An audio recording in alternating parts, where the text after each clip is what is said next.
ka 65 anyos nga foreigner nga nag-inusara'ng nagpuyo ang nangayo og tabang. Apan gawas tabang naghihatag niya sa barangay, mitabang usab kaniya ang iyang mga silingan. Ang hashtag Spread Kindness sa report ni Lian Sinkulan. Niining panimalay, nag-abang ang usa ka 65 anyos nga foreigner nga si Ken Farlin. Matud niya, nag-inusara ra siyang nagpuyo sa dapit nga nahimutang sa may barangay tungkop sa lungsod sa Minglanilla.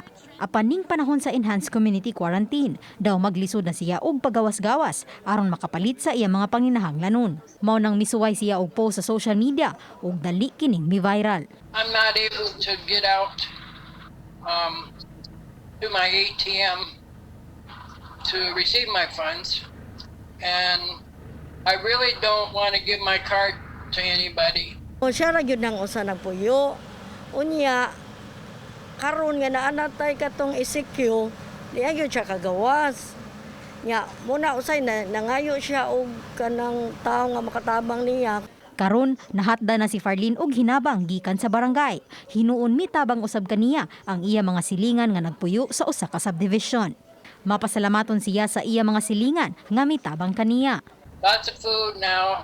A lot of people give me rice and canned goods, and everybody here very friendly and helping me now. Salamat, and God bless everyone.